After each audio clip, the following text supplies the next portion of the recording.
अच्छा यार, क्लास 9 के स्टूडेंट्स से मुखातिब हूँ। Chapter number 1 fundamentals of chemistry, जिसमें हमने केमिस्ट्री की बुनियादी बातें करनी थी। अगर तुम लोगों ने अपनी बुनियाद अच्छी नहीं बनाई तो भाई केमिस्ट्री अच्छी नहीं होगी। केमिस्ट्री एक बहुत मुश्किल सब्जेक्ट है, सबसे मुश्किल सब्जेक्ट केमिस्ट्री ही होता है। लेकिन वही बात है, जो चीज़ हम कर लेते हैं फिर वो मुश्किल नहीं रहती है। तो सबसे पहले बेटा इथाइल अल्कोहल के यूजेस मैं आपको इसलिए बता रही हूँ क्योंकि जो हमारे पास अल राज़ी थे उन्होंने इथाइल अल्कोहल बनाया था, यानी शराब बनाया था। तो इसके यूजेस पढ़ लेना, मैं पुरानी वीडियोज़ में समझा चुकी हूँ। उसके बाद एविसीना, जो कि अंग्रेज़ लोग इनको एविसीना बोलते हैं अपने सीना को, ठीक है। तो उनका कंट्रीब्यूशन है। उसके अलावा मेरा बेटा एलिमेंट क्या होता है मैं तुम्हें बता चुकी हूँ। ये क्या होता है, प्योर सब्सटेंस, जो क्या नाम है सेम टाइप ऑफ आइटम से मिलकर बनता है, ठीक है। और इसके अलावा क्या नाम है, जो सब्सटेंस क्या होता है, ये प्योर फॉर्म ऑफ मैटर होता है, जो इसका क्या नाम है फिक्स कॉम्पोजिशन होता है और स्पेसिफिक प्रॉपर्टीज़ होती है। इसके अलावा मॉलिक्यूल क्या बोलते हैं, मॉलिक्यूल क्या होता है, ग्रुप ऑफ आइटम्स को हम बोलते हैं मॉलिक्यूल, ग्रुप ऑफ आइटम्स को हम बोलते हैं मॉलिक्यूल। और वैलेंसी क्या होता है, combining capacity of an atom, यानी कि भाई एक आटम में कितनी ताकत है, वो कितने बॉन्ड्स बना सकता है, उसको हम बोलते हैं वैलेंसी, ठीक है ना। यानी कि तुम्हें कितनी ताकत है बॉन्ड बनाने की, वो क्या आएगी वैलेंसी से। के एक मर्द के बाद 4 शादी करने की इजाज़त है तो उसकी वैलेंसी कितनी है 4। और हमारे पास कितनी वैलेंसी, फीमेल्स में 1। समझ आ गई कि बॉन्ड बनाने की ताकत को हम बोलते हैं valency. Combining capacity of an atom is commonly known as valency, ठीक है। उसके बाद मेरा बेटा यहाँ पे क्या आएगा, यहाँ पे कुछ भी नहीं है, ये वैलेंसीज बताई जा रही हैं ये।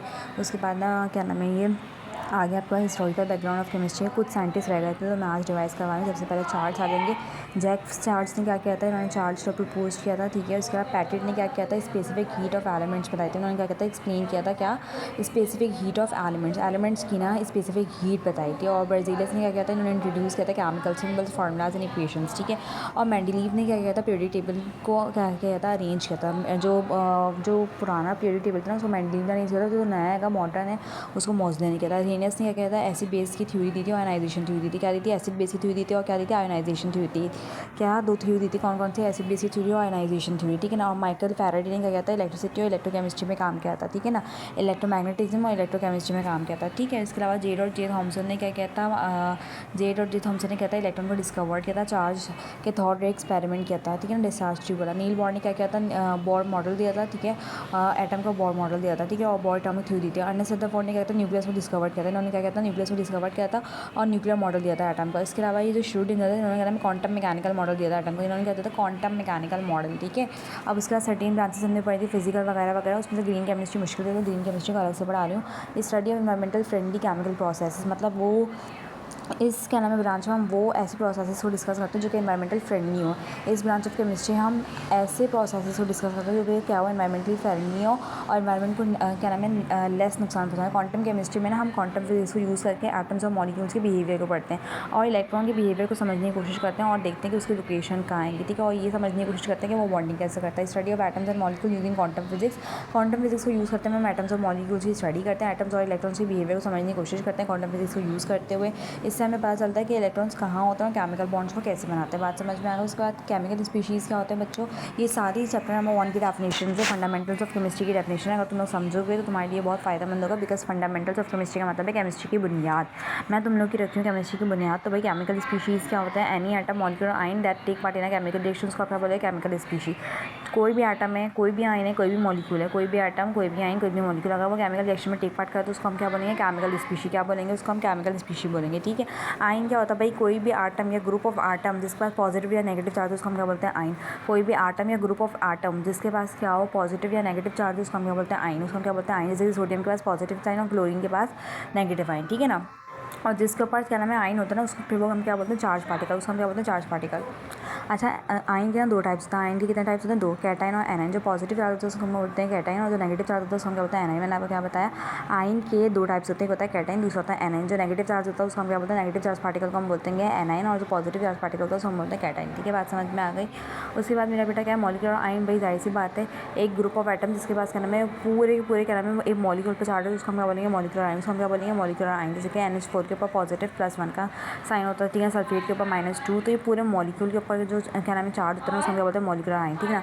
आज charge group of atom. Free radical क्या होता है भाई, एक एटम है, ग्रुप ऑफ एटम है जिसके पास क्या है, अनपेयर्ड इलेक्ट्रॉन। जिसके पास क्या है, अनपेयर्ड इलेक्ट्रॉन। कोई एटम है या फिर क्या आएगा, कोई एटम है या फिर क्या नाम है, ग्रुप ऑफ एटम है जिसके पास क्या, नंबर ऑफ अनपेयर्ड इलेक्ट्रॉन। जिसके पास क्या आएगा, क्या नाम है, अनपेयर्ड इलेक्ट्रॉन है, ठीक है ना। एन एटम और ग्रुप ऑफ एटम में 1 अनपेयर्ड इलेक्ट्रॉन। जिसके पास क्या होगा, 1 अनपेयर्ड इलेक्ट्रॉन होगा। और ये जो फ्री रेडिकल्स होते हैं वो बहुत ज़्यादा रिएक्टिव होते हैं। जो फ्री रेडिकल्स होते हैं वो बहुत ज़्यादा क्या होते हैं, रिएक्टिव होते हैं, ठीक है ना। बात समझ में आ गई आप लोगों को मेरी।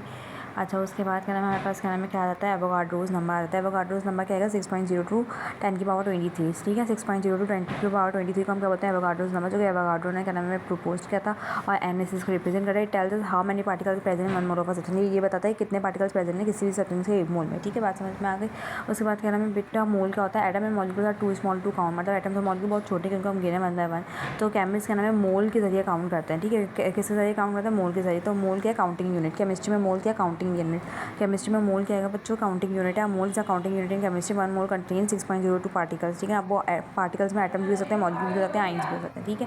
केमिकल फॉर्मूला क्या होता है, ये शॉर्ट वे होता है जो कि हमें बताता है कि भाई एक क्या नाम है इस केमिकल में कौन सा एलिमेंट है और कितने क्या नाम है एटम्स उसके प्रेजेंट है। Chemical formula shows the types and number of atoms in a substance. Chemical formula क्या बताता है, टाइप्स और नंबर ऑफ एटम्स बताता है किसी भी सब्सटेंस में, ठीक है। उसके अलावा मिक्सचर क्या होता है, मिक्सचर क्या होता है फिजिकल कॉम्बिनेशन होता है दो या दो से ज़्यादा सब्सटेंसेस का।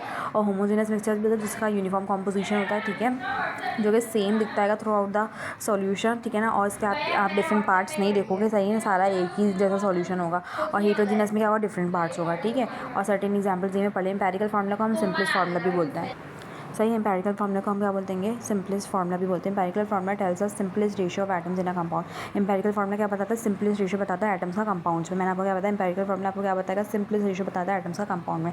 इसके अलावा मॉलिक्यूलर फार्मूला क्या बताता है, कुछ भी नहीं बताता। मॉलिक्यूलर फार्मूला बस ये बताता है एक्चुअल नंबर ऑफ एटम्स जो एक एलिमेंट की प्रेजेंट है ना मॉलिक्यूल के, बस वो बताएगा और कुछ भी नहीं बताएगा। इसके अलावा एटॉमिक नंबर क्या होता है, नंबर ऑफ प्रोटॉन्स जो होते हैं ना किसी भी एटम के, उसको हम बोलते हैं एटॉमिक नंबर। एटॉमिक मास क्या होता है, हम क्या नाम है प्रोटॉन न्यूट्रॉन को प्लस करते हैं तो उसको हम क्या बोलते हैं, एटॉमिक मास बोलते हैं, उसको हम क्या बोलते हैं, एटॉमिक मास बोलते हैं। और मॉलिक्यूलर मास क्या होता है, जो मॉलिक्यूल में प्रेजेंट जितने भी एटम्स होते हैं, मॉलिक्यूल्स में प्रेजेंट जितने भी आइटम्स होते हैं उनके मास को हम क्या बोलते हैं, मॉलिक्यूलर मास बोलते हैं। और फार्मूला मास क्या होता है, फार्मूला मास होता है आयनिक कंपाउंड्स का। आयनिक कंपाउंड में जितने भी आइटम्स होते हैं उनके मास को हम बोलते हैं फार्मूला मास।